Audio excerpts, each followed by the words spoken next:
Okay, today's topic is viscosity. ठीक है, viscosity का एक जनरल आपको व्यू दे देती हूँ। विस्कोसिटी क्या होती है? फ्लूइडिटी। ठीक है, कि कोई लिक्विड कैसे फ्लो करता है, क्योंकि बेसिकली हम लिक्विड्स पढ़ रहे हैं ना, तो लिक्विड्स की प्रॉपर्टीज पढ़ रहे हैं। Please don't do this, screen के ऊपर कोई कुछ नहीं लिखेगा।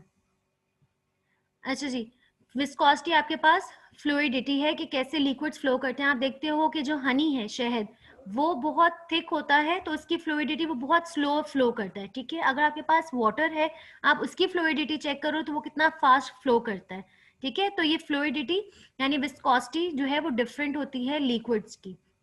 It is a common observation that a thick liquids like honey and mobile oil जैसे आपके पास ऑयल्स होते हैं, ठीक है, जैसे गाड़ियों में डालने वाले ऑयल्स हैं, ठीक है, वो वाले ऑयल्स या हनी, उनकी जो फ्लूइडिटी है flow slowly then many organic liquids. Organic liquid जैसे आपके पास बेंजीन है, टोलिन है, ठीक है, ये ऑर्गेनिक लिक्विड्स हैं। ठीक, इनकी फ्लूइडिटी ज़्यादा है, लेकिन आपके पास जैसे हनी है या मोबाइल ऑयल है, इनकी जो फ्लूइडिटी है बहुत कम है, यानी इनका स्लो फ्लो है, बहुत आहिस्ता फ्लो करते हैं। It means that different rates of flow of liquids depend upon certain property that is viscosity। ठीक है, जो इनका rate of flow liquids का different होता है, वो उसकी reason क्या है? उनकी viscosity। ठीक है, अब viscosity is the property which opposes the relative motion of adjacent layers। अब ये आपका जो ये जैसा फिगर 2.9 में आपको शो हुआ हुआ है कि जो कोई लिक्विड होता है तो उसकी बेसिकली लेयर्स हैं। ठीक है, ये आपको लेयर्स दिखाई में लिक्विड की। अब लिक्विड की लेयर्स के दरमियान में एक रिलेटिव मोशन होता है कि ये लेयर और इस लेयर के दरमियान का जो मोशन, ये लेयर भी मूव कर रही है, ये लेयर भी मूव कर रही है, सारी लेयर्स मूव कर रही हैं, ठीक है, फ्लो कर रही हैं, तो इनकी ये आपके पास है रिलेटिव मोशन है। ठीक है, कोई लेयर ज्यादा फास्ट मूव करेगी और कुछ लेयर जो है वो स्लो मूव करेंगी, तो इनकी मोशन क्या होगी? रिलेटिव, एक दूसरे से आप रिलेट कर रहे हो। ठीक है, viscosity is the property which opposes the relative motion of adjacent layers। ठीक है, और लेयर्स कौन सी? एडजेसेंट, साथ वाली लेयर्स। आप जो कंपैरिजन कर रहे हो लेयर्स की फ्लो का, वो साथ वाली लेयर्स हैं। ठीक है, जैसे ये लेयर और ये एडजेसेंट लेयर्स। ठीक है, आप इस लेयर का इस लेयर के साथ जो कंपैरिजन नहीं कर रहे होते। In order to understand the viscosity, let us consider the flow of liquid as shown in the following diagram 2.9। जैसे डायग्राम आपको शो किया जा रहा है कि liquid is considered to be arranged in a large number of parallel layers। अब जो liquid है ये किस तरह से मूव कर रहा है? parallel layers में। ठीक है, ये सारी layers एक ही डायरेक्शन में मूव कर रही हैं। The layer adjacent to the walls of the tube is stationary. वो कहते हैं जो आपकी वॉल के साथ जो भी आपने कंटेनर है जिसके अंदर आपने ये लिक्विड लिया हुआ है, ठीक है, तो उसकी जो वॉल्स के साथ कंटेनर की वॉल्स के साथ जो लिक्विड की लेयर्स हैं वो बेसिकली क्या है? स्टेशनरी। ठीक है, तो वो बिल्कुल स्टेशनरी, मतलब वो मूव नहीं कर रही। लेकिन when we move towards the centre of the tube, लेकिन सेंटर ऑफ द ट्यूब यानी कि आप अंदर वाली सेंटर वाली लेयर की तरफ आते हैं, तो वो क्या है? वो सबसे ज्यादा मूव करेगी, उसकी वेलोसिटी सबसे ज्यादा होगी। When we move towards the center of the tube, then the velocities of the successive layers goes on increasing। ठीक है, सेंटर वाली का जो फ्लो है, वेलोसिटी रेट जो है वो सबसे ज्यादा है, और ऐसा ऐसा जब हम वॉल्स की तरफ वाली लेयर्स के पास जाते हैं तो उनकी वेलोसिटी क्या होती जा रही है? कम, उनका रेट ऑफ फ्लो जो है वो डिक्रीज है। ठीक है, कम है।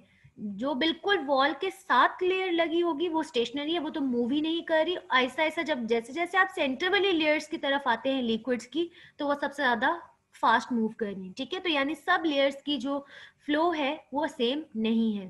ठीक, when the steady flow is reached then velocity difference between any two layers become constant। अगर आपकी सारी layers एक ही flow में move कर रही हैं, steady flow है यानी कि सबका equal flow है, तो आपके पास जो velocity difference है किसी भी two layers का, वो आपके पास constant हो जाएगा। ठीक है, यानी कि उनका, अगर आप यहाँ पे अभी फॉर एग्जांपल लिक्विड फ्लो करके इस पॉइंट तक आया है, तो उनका डिफरेंस, वेलोसिटी का डिफरेंस जो है वो सेम है। अगर वो आपके पास यहाँ तक फ्लो करके आ गई है, तब भी वही टू लेयर्स का अगर आप डिफरेंस लेते हो तो वो सेम रहेगा। ठीक है, क्योंकि उनका फ्लो जो है वो सेम है। अगर फॉर एग्जाम्पल ये इसका फॉर एग्जाम्पल 1 मीटर पर सेकेंड का फ्लो रेट है, ठीक है, और इस वाली का 2 पे है, 2 मीटर पर सेकेंड। ठीक है, अगर वो यहाँ पर भी आ जाएंगे तब इनका 1 और 2 ही रहेगा। ठीक, तो इनका डिफरेंस जो है वो सेम रहेगा। ठीक है, तो ये उन्होंने आपको फिगर 2.9 से आपको फ्लो रेट बताया हुआ है। उसके बाद the force which is required to maintain the steady flow of a liquid in direction of the force is directly proportional to the velocity gradient which is normal to the direction of flow। अब आपके पास वो force required होती है the force which is required to maintain the steady flow. Steady flow यानी कि एक मुतवाजन flow होना चाहिए, यानी कि हेप मूवमेंट नहीं होनी चाहिए, बहुत स्मूथ आप कहते हो कि लिक्विड फ्लो कर रहा है एक ही स्पीड के साथ, ठीक है, उसको हम कहते हैं स्टेडी फ्लो। उस स्टेडी फ्लो के लिए आपको जो फोर्स रिक्वायर्ड होती है, ठीक है, इन direction of the force is directly proportion. वो फोर्स किसके डायरेक्टली प्रोपोर्शन है? वेलोसिटी ग्रेडियंट के, ठीक है। वेलोसिटी ग्रेडियंट क्या होता है ये आपको नीचे मेंशन किया हुआ है कि वेलोसिटी ग्रेडियंट क्या होता है, dv ओवर dx, ठीक है, ये velocity gradient and which is normal to the direction of flow. और डायरेक्ट फोर्स किस किस का डायरेक्टली प्रोपोर्शन है? एक आपके पास ये जो फोर्स है किसके डायरेक्टली प्रोपोर्शन है? वेलोसिटी ग्रेडियंट के, ठीक है, और साथ में डायरेक्टली प्रोपोर्शन है डायरेक्शन ऑफ फ्लो, जो भी डायरेक्शन ऑफ फ्लो है उसके डायरेक्टली प्रोपोर्शन है।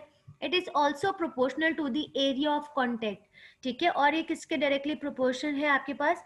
एरिया ऑफ कॉन्टेक्ट, ठीक है। एरिया ऑफ कॉन्टेक्ट यानी कि जो लिक्विड इस वॉल के साथ जहां जहां टच कर रहा है वो एरिया, ठीक है, उसको हम कहते हैं area of contact between the moving layers of the liquids. तो आपके पास जो फोर्स है कि जो आपका लिक्विड है वो स्टेडी फ्लो करे, एक मुतवाजन फ्लो के साथ मूव करे, वो किस किस के ऊपर डिपेंड करता है? वो फोर्स डायरेक्टली प्रोपोर्शन है एरिया ऑफ कॉन्टेक्ट के और साथ में वेलोसिटी ग्रेडियंट के, ठीक। इन सीजीएस सिस्टम, सीजीएस ये आपके पास यूनिट्स का सिस्टम था, ठीक है, ये ओल्ड सिस्टम है, जैसे जिसका हम कहते हैं ना एसआई यूनिट्स, यानी कि स्टैंडर्ड इंटरनेशनल के, यानी कि हमने लेंथ के लिए मीटर यूज करना है, ठीक है। इसी तरह से एक जो ओल्ड सिस्टम था यूनिट्स असाइन करने का वो आपका था सीजीएस सिस्टम। उसके accordingly the unit of viscosity, यानी आप विस्कोसिटी को रिप्रेजेंट करते हैं इस सिंबल से, ठीक है, और विस्कोसिटी का यूनिट क्या है आपके पास? ग्राम पर सेंटीमीटर पर second and it is called poise, ठीक है। अब एरिया ऑफ कॉन्टेक्ट हो गया जिसको हम रिप्रेजेंट करेंगे कैपिटल ए से। अब वेलोसिटी ग्रेडियंट क्या है? Rate of change of velocity. Change of velocity D हम बेसिकली यूज करते हैं डेल्टा, ठीक है, यानी कि वेलोसिटी में जो चेंज आ रहा है with respect to distance perpendicular to the layers, ठीक है। तो जो distance perpendicular to the layers, इनके दरमियान इन दोनों का जो रेट है, रेट होता है मतलब होता है हमने डिवाइड करना है चेंज ऑफ वेलोसिटी को, ठीक है, change of velocity with respect to distance, ठीक है। तो ये आपके पास है वेलोसिटी ग्रेडियंट और ये दोनों एरिया ऑफ कॉन्टेक्ट और वेलोसिटी ग्रेडियंट डायरेक्टली प्रोपोर्शन है आपके पास फोर्स के, ठीक है। ये फोर्स कौन सी है? जो आपको रिक्वायर्ड है to maintain the steady flow of the liquid, ठीक है, तो ये वो फोर्स के इक्वल है। उसके बाद इस इक्वेशन को हम क्या करेंगे, यहाँ पे आपके पास इक्वेशन नंबर 1, ठीक है, प्रोपोर्शनैलिटी का साइन आप रिमूव करते हुए तो क्या होगा? जब भी प्रोपोर्शनैलिटी का साइन आप रिमूव करते हैं तो आपके पास इज इक्वल टू का साइन आता है, साथ में कांस्टेंट आता है, ठीक है। तो यहाँ पे वो कांस्टेंट की जगह आपके पास ये सिंबल आ गया, ठीक। इसको हम कहते हैं कोफिशिएंट ऑफ विस्कोसिटी या सिंपल हम इसको कहते हैं ये आपके पास विस्कोसिटी है, ठीक है। तो ये विस्कोसिटी आ गई, ठीक। अब विस्कोसिटी अगर हम बेसिकली हम स्टडी क्या कर रहे हैं, हमें चाहिए विस्कोसिटी, तो आप इसको ले जाएंगे लेफ्ट हैंड साइड पे, ये विस्कोसिटी लेफ्ट हैंड साइड पे आ गई। बाकी चीजें अब राइट आपकी इस लेफ्ट साइड पे जो ये फोर्स है, अब फोर्स आ जाएगी आपकी, ठीक है। अब ये इक्वेशन आप इस इक्वेशन 1 को रीअरेंज जब करेंगे तो क्या होगा? ये एरिया यहाँ पे आपके पास न्यूमरेटर में इस साइड जाएगा तो डिनोमिनेटर में आ जाएगा, यानी डिवाइड होगा, ठीक। ये dv ओवर dx जो वेलोसिटी ग्रेडियंट है वो कैसे हो जाएगा आपके पास? वो भी यहाँ पे डिनोमिनेटर में चला जाएगा। ये क्वेश्चन नंबर 2 को उन्होंने रीअरेंज किया और ये जो सिंबल है इसको हम क्या कहते हैं? ये विस्कोसिटी या कोफिशिएंट ऑफ विस्कोसिटी कहते हैं, ठीक। अब विस्कोसिटी के बाद अब आपके पास आ जाती है नेक्स्ट के definitions and units of viscosity.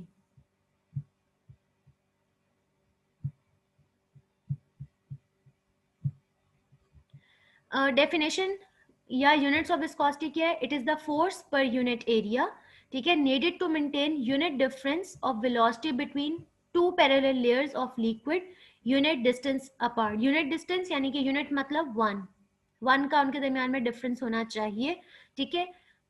I repeat, it is the force per unit area. Viscosity क्या है? Force per unit area needed to maintain unit difference of velocity, वही आपके पास आ जाएगा, यानी कि वेलोसिटी ग्रेडियंट। तो वेलोसिटी ग्रेडियंट यही वाला जो आपके पास फॉर्मूला था, ये क्वेश्चन नंबर 2 को उन्होंने रीअरेंज किया, ये हो जाएगा f ओवर a, ठीक है, और ये dv ओवर dx, ये जो वेलोसिटी ग्रेडियंट है अभी डिवीजन में है तो इसको आप जब रीअरेंज करोगे तो ये हो जाएगा dx ओवर dv। ठीक है, तो ये हो गया फोर्स, ये है एरिया, dx क्या था आपके पास, डिस्टेंस है, dv यानी कि चेंज इन वेलोसिटी, तो यह हो गया आपके पास वेलोसिटी। ठीक है, अब इसके हमने करने हैं यूनिट्स, तो यूनिट आपके पास फोर्स का यूनिट क्या होगा आपके पास, फोर्स बेसिकली होती है, फोर्स आपके पास मास, लेंथ और टाइम का स्क्वायर, ठीक है, पर टाइम, तो ये उन्होंने लिखा हुआ है फोर्स के यूनिट। फोर्स का यूनिट हो गया, फोर्स किस किस चीज की होती है, मास, लेंथ और टाइम पर टाइम स्क्वायर है। ठीक है, ये आपने फोर्स की जगह लिख दिया। ठीक है, एरिया क्या होता है, लेंथ का स्क्वायर। ठीक है, मैथ्स में आप लोगों ने पढ़ा होगा, एरिया क्या होता है, लेंथ का स्क्वायर, यानी कि लेंथ को जब आप लेंथ को 2 टाइम्स मल्टीप्लाई करते हैं तो बेसिकली आपके पास होता है एरिया, तो यहाँ एरिया की जगह आपने लिख दिया लेंथ स्क्वायर। ठीक है, डिस्टेंस तो है ही लेंथ। ठीक, वेलोसिटी क्या होती है, डिस्टेंस डिवाइडेड बाय टाइम, तो डिस्टेंस को हम क्या ले रहे हैं, लेंथ, तो लेंथ डिवाइडेड बाय टाइम। ठीक है, ये भी आपके पास टाइम है, ये टाइम पर स्क्वायर है, तो आपस में कुछ चीजें कैंसिल होती जाएंगी, जैसे ये लेंथ है, ये भी लेंथ, ये लेंथ और ये लेंथ आपस में कैंसिल हो गई। ठीक, ये लेंथ है और ये लेंथ स्क्वायर है, तो ये आपके पास क्या आ जाएगा, मास पर लेंथ और पर टाइम। अब आप इनके यूनिट्स लिखोगे, मास का यूनिट होता है केजी, लेंथ पर लेंथ का यूनिट क्या हो जाएगा, पर मीटर, टाइम का एसआई यूनिट क्या होता है, पर सेकेंड। ठीक है, तो इस तरह से विस्कोसिटी का जो एसआई यूनिट आपके पास आता है केजी पर मीटर पर सेकेंड। ठीक है, क्लियर है यहाँ तक, ये आपके पास विस्कोसिटी का यूनिट। अच्छा जी, उसके बाद अगर वो कहते हैं कि आपके पास 1 इक्वल होता है आपके पास 10⁻⁻1 kg पर मीटर पर सेकेंड के, या 10⁻⁻1 का मतलब क्या होगा आपके पास 0.1 kg पर मीटर पर सेकेंड। ठीक है, तो ये आपको उन्होंने 1 वॉइस का दिया हुआ है। अगर अब आपने यूनिट कैलकुलेट करना हो, यूनिट ऑफ विस्कोसिटी पॉइस में, ठीक है, क्योंकि 1 वॉइस किसके इक्वल है, 0.1 kg पर मीटर पर सेकेंड के, तो अगर आपने यूनिट ऑफ विस्कोसिटी पॉइस में कैलकुलेट करना है, तो when a force of 1 time पर स्क्वायर, ठीक है, centimetre is maintain between 2 layers which are 1 centimetre apart, अगर आपने फोर्स आपको जो अप्लाई कर रहे हैं वो कितनी है, 1 टाइम पर स्क्वायर सेंटीमीटर। ठीक है, और डिस्टेंस कितना आपने रखना है, 2 लेयर्स के दरमियान में 1 सेंटीमीटर अपार्ट, एक दूसरे से वो कितना डिस्टेंस पे है, 1 सेंटीमीटर अपार्ट, तो उनके बाद डिफरेंस ऑफ वेलोसिटी, उन 2 लेयर्स का डिफरेंस ऑफ वेलोसिटी कितना होगा, 1 सेंटीमीटर पर सेकेंड, तो उसको हम कहते हैं पॉइस। ठीक है, 1 सेंटी पॉइस कहेंगे तो वो 10⁻⁻2 हो जाता है, 1 मिली पॉइस की बात करते हैं तो वो है आपके पास 10⁻⁻3। उसके बाद विस्कोसिटी के बाद आपके पास आ जाता है फ्लूइडिटी। ठीक है, फ्लूइडिटी क्या है, fluidity is the reciprocal of viscosity, reciprocal of viscosity यानी कि इनवर्स। ठीक है, विस्कोसिटी और फ्लूइडिटी एक दूसरे का क्या है, इनवर्स है, तो फ्लूइडिटी के लिए आप ये सिंबल यूज कर रहे हैं। ठीक है, विस्कोसिटी का सिंबल ये है, रेसिप्रोकल यानी आपने जस्ट इनवर्स लेना है 1/विस्कोसिटी, तो ये आपके पास होती है फ्लूइडिटी। विस्कोसिटी का यूनिट वॉइस भी है, केजी पर मीटर पर सेकेंड भी था। ठीक है, तो आपके पास फ्लूइडिटी का यूनिट क्या हो जाएगा, क्योंकि रेसिप्रोकल है तो ये पर पॉइस हो जाएगा। ठीक है, या आप इसको कर सकते हैं पर केजी मीटर सेकेंड। ठीक है, क्योंकि फ्लूइडिटी क्या है, विस्कोसिटी का रेसिप्रोकल है, इनवर्स है, जो भी विस्कोसिटी का यूनिट है वो उसका इनवर्स आपके पास फ्लूइडिटी का यूनिट है। इसके बाद है effect of temperature on viscosity, यानी कि विस्कोसिटी का क्या इफेक्ट, टेम्परेचर, अगर हम टेम्परेचर चेंज कर देते हैं तो आपके पास क्या इफेक्ट आता है विस्कोसिटी का। ठीक है, the increase of temperature increases the kinetic energy, ये सबको पता होगा कि जब भी हम टेम्परेचर को इंक्रीज करते हैं, फर्स्ट ईयर से हम पढ़ते हैं कि आपके पास जब भी टेम्परेचर इंक्रीज करते हैं, ठीक है, टेम्परेचर इंक्रीज करने से क्या होता है, जो आपके कोई भी सब्सटेंस है, ठीक है, उसके मॉलिक्यूल्स एनर्जी को एब्जॉर्ब कर लेते हैं। ठीक है, और कौन सी एनर्जी एब्जॉर्ब करते हैं, kinetic energy, kinetic energy absorb करने से उनकी मोशन और ज्यादा फास्ट हो जाती है। ठीक है, the increases of temperature increases the kinetic energy of molecules, उनकी मोशन ज्यादा हो जाती है, movement, it means that liquid start flowing faster at high temperature. ठीक है, क्योंकि उनकी मोशन ज्यादा हो गई है, मूवमेंट ज्यादा हो जाती है, टेम्परेचर इंक्रीज करने से काइनेटिक एनर्जी उनके पास आ जाती है, तो इस वजह से क्या होगा कि टेम्परेचर इंक्रीज करने से विस्कोसिटी भी इंक्रीज होती है, यानी उनका flow increase.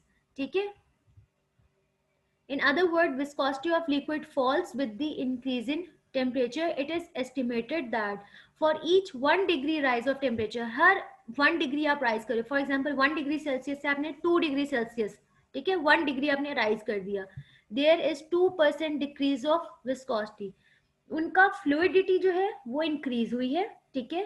Effect of temperature में आपके पास अगर आपने टेम्परेचर इंक्रीज किया है तो उसकी जो फ्लूइडिटी है, फ्लो रेट ऑफ फ्लो जो है वो इंक्रीज करेगा, और फ्लूइडिटी का इनवर्स क्या था, विस्कोसिटी, तो इसका मतलब है विस्कोसिटी क्या होगी, वो डिक्रीज करेगी, ठीक है।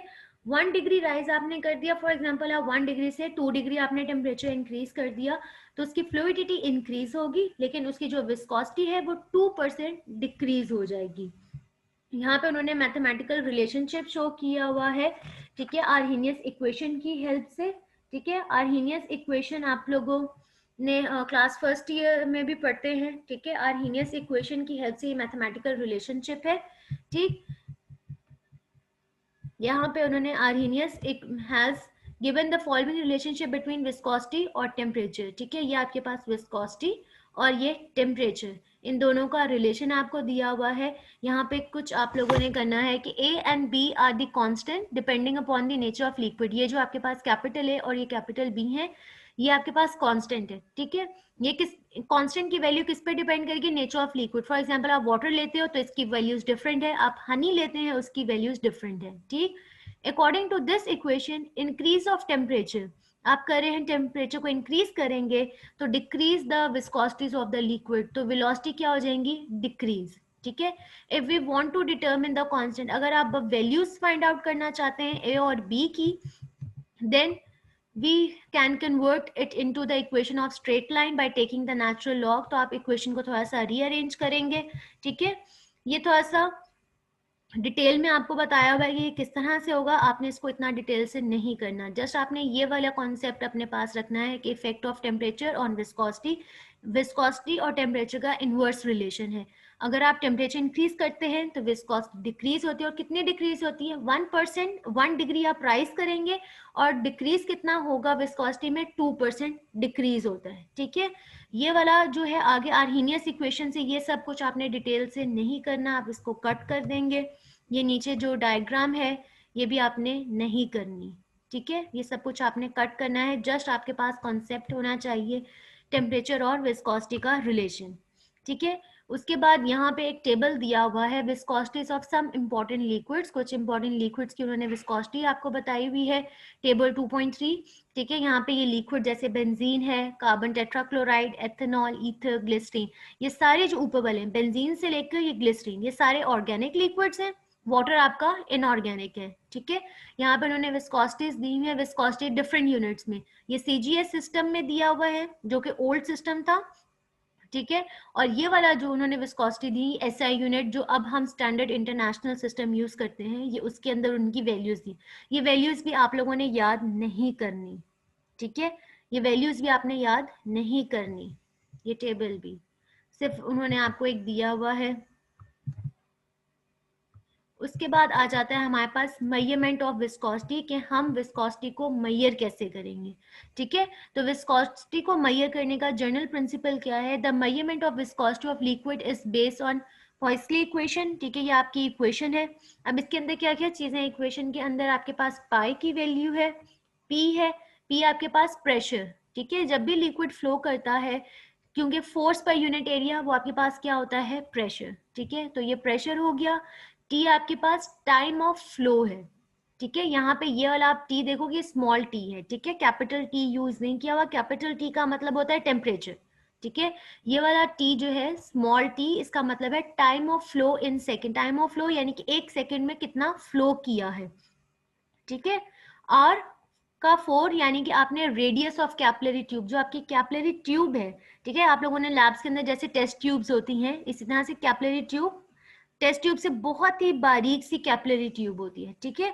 तो कैपिलरी ट्यूब आपने देखा होगा वो सिलेंड्रिकल होती है, तो इस वजह से आप उसका रेडियस लोगे, ठीक। उसके बाद 8 है, ये V आपके पास capital V volume of liquid, ठीक। और ये जो L है लेंथ ऑफ द ट्यूब। इस तरह से आप इस फॉर्मूला से मेजर करते हैं विस्कोसिटी को, We should keep it in mind. Equation number 4 applies to the liquid when the rate of flow is slow. ठीक है, जब rate of flow जो है वो slow है and steady, यानी कि सब equal rate से flow कर रही है सारी layers. ठीक है, the flow should be streamlined, एक तरह का होगा. Moreover, the diameter of the tube should be very small. इसलिए हमने कैपिलरी ट्यूब ली है. आप लोगों ने लैब में देखी कि कैपिलरी ट्यूब बहुत स्मॉल होती है और नैरो होती है. ठीक है, टेस्ट ट्यूब तो बहुत ज्यादा मोटी होती है ना, ये कैपिलरी ट्यूब बहुत बारीक और इसके दोनों एंड्स ओपन होते हैं. ठीक है, आप लोग कैपिलरी ट्यूब ले रहे हैं यानी कि जो डायमीटर है उस ट्यूब का बहुत स्मॉल है.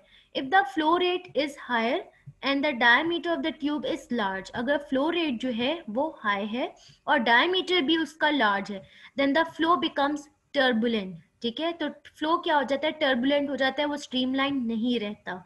हम अभी फ्लो कौन सा वाला स्टडी कर रहे हैं, स्ट्रीमलाइन, यानी कि आपका जो फ्लो है वो स्टेडी है. आप लोगों ने फिजिक्स में पढ़ा होगा एक टर्बुलेंट फ्लो होता है, ठीक है, हैफेजेड सा, ठीक, और एक होता है आपके पास स्ट्रीमलाइन. तो यहाँ पे अगर ट्यूब का डायमीटर जो है स्मॉल होगा तो फ्लो आपके पास स्ट्रीमलाइन होगा, लेकिन अगर डायमीटर आप लार्ज लेते हो और फ्लो भी यानी कि बहुत स्पीड से वो फ्लो कर रहा है तो फिर आपके पास फ्लो को हम क्या कहेंगे कि ये टर्बुलेंट है.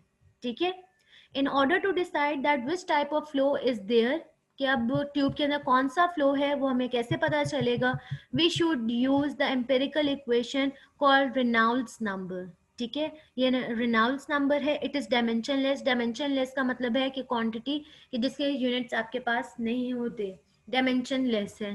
ठीक है, quantity and it formula is as follow. तो ये आपके पास ये हम ये फॉर्मूला क्यों यूज करें, अगर हमने ये डिसाइड करना है कि फ्लो कौन सा है, स्ट्रीमलाइन है या टर्बुलेंट है, उसके लिए ये फॉर्मूला है.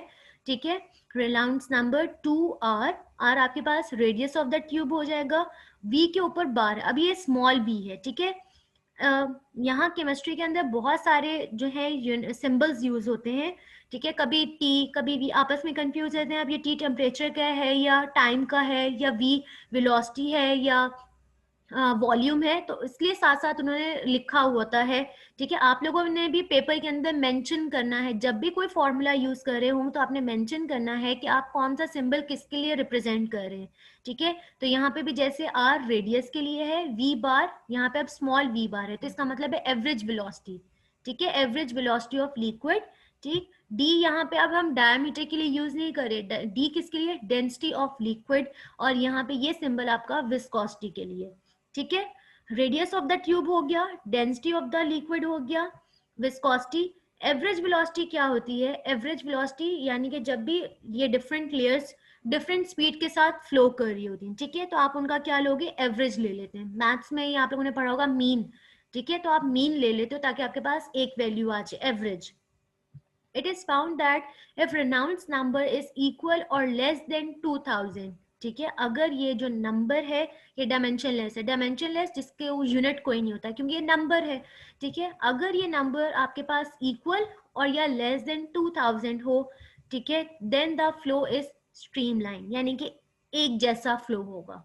ठीक, अगर इसकी value if the value is greater than 4000 तो फिर then the flow is turbulent. ठीक है, अगर वैल्यू रेनॉल्ड्स नंबर की वैल्यू अगर आपके पास 4000 से ग्रेटर आएगी तो इसका मतलब था टर्बुलेंट था, हैफेजेड मूवमेंट थी.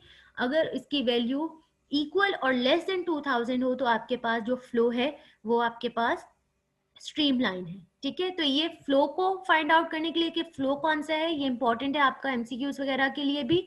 ठीक है, और वैसे अगर आपने जस्ट विस्कोसिटी को फाइंड आउट करना है तो विस्कोसिटी की जो फॉर्मूला है वो ये वाला है आपके पास, इक्वेशन नंबर 4. इसके बाद नेक्स्ट आपका जो है इसके अंदर है मेजरमेंट ऑफ एब्सोल्यूट विस्कोसिटी. ठीक है, विस्कोसिटी आपके पास दो तरह से, एक एब्सोल्यूट विस्कोसिटी है और the second one is relative viscosity, यानी कि आपने रिलेट करते हैं, कंपेयर करते हैं. ठीक है, तो measurement of absolute viscosity, it is difficult to measure directly the value of absolute viscosity of a liquid using equation number 1. ठीक है, इक्वेशन नंबर 1 आपके पास कौन सी वाली इक्वेशन थी,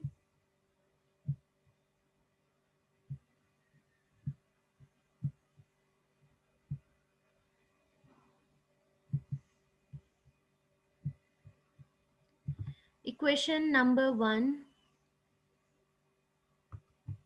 ये वाली इक्वेशन. ठीक है। इससे अगर आप विस्कोसिटी को डायरेक्टली फाइंड आउट करना चाहोगे तो वो डिफिकल्ट है, ठीक है। रीजन क्या है? क्योंकि आपके पास प्रेशर, पी, आर और ये सब चीजें, इक्वेशन नंबर 1 ये वाली, बेसिकली इक्वेशन नंबर 1 ये वाली, क्योंकि यहाँ पे विस्कोसिटी, ठीक है। इस वाली अगर आपको यूज करते हैं तो यहाँ से आप डायरेक्टली विस्कोसिटी फाइंड आउट नहीं कर सकते, ठीक है। Absolute viscosity directly find out करना डिफिकल्ट है, इसलिए हम क्या यूज करते हैं? Relative viscosity.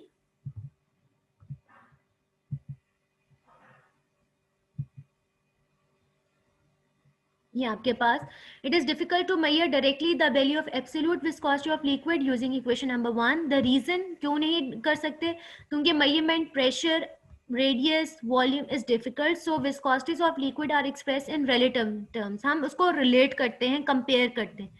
It this is the ratio of viscosity of liquid to the viscosity of water. हम जो भी हमारा लिक्विड है हम उसकी वेलोसिटी को कंपेयर करते हैं वाटर की विस्कोसिटी के साथ।